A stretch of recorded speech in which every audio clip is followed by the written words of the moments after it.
Miss হবে না আপনার পছন্দের টিভি শো। দেখুন জি5 অ্যাপে একদম ফ্রি।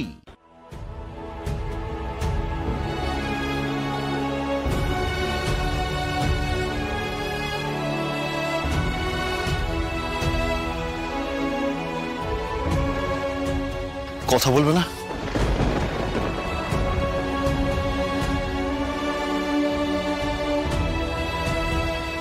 কথা বললে আমি হয়তো কেঁদে ফেলবো।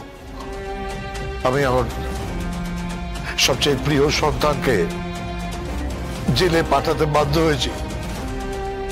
যে আমার সবচেয়ে প্রিয় সেই মানুষটাকে আমি জেলে পাঠাতে বাধ্য হয়েছি,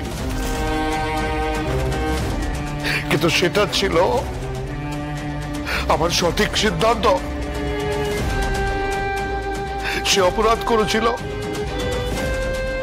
সেই অপরাধীর জন্য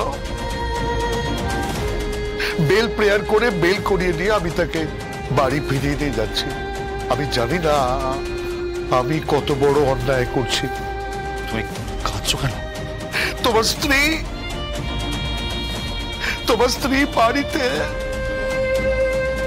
আমাদের উপর অত্যাচার করছে।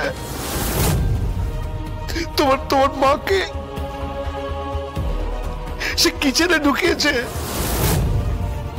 রান্না করাচ্ছে। আমি জানি না এরপর হয়তো ঘর মোছাবে নাকি জামা কাপড় কাচাবে। কি বলছো কি তুমি ড্যাড? আমরা তো তোমাদের মুখের দিকে তাকিয়ে আছি, তোমরাই তো আমাদের অবলম্বন। কাকে অবলম্বন বলছেন? এই প্রজন্মের তো মেরুদণ্ডই সোজা হচ্ছে না। আগে হোক, তবে তো তাকে অবলম্বন করে আঁকড়ে ধরবেন। এই দেবদা, একদম বেশি বড় বড় কথা বলবে না বলে রাখলাম। দেখুন আপনার ছেলের বিহেভিয়ার দেখুন। একটুতেই এত রিয়াকশন, এত হিংস্রতা, এত ক্ষোভ, এত রাগ আসে কোত্থেকে? অবশ্য অপরাধ মনস্ক তো এই করে শেষ হয়ে যাচ্ছে। একটা জেনারেশন পুরো নষ্ট হয়ে যাচ্ছে। তার জন্য কারা দায়ী? তার জন্য এই লোকগুলো দায়ী। রাজনাথ মুখার্জি দায়ী না, আমি দায়ী নই। যা করেছে তোমার মা করেছেন, আর তারপর তুমি একের পর এক অন্যায় করেছো। আর তোমার মা তার মাতৃত্বের বর্ম দিয়ে তোমাকে রক্ষা করে গেছেন। উনিও তো আপনাদেরই প্রজন্ম।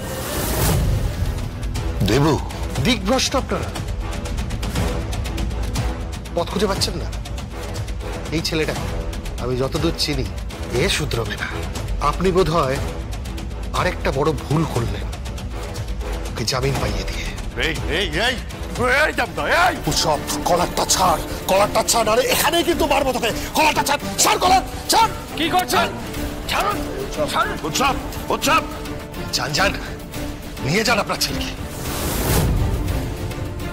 জি5 ডাউনলোড করুন আর সব এপিসোড দেখুন একদম ফ্রি।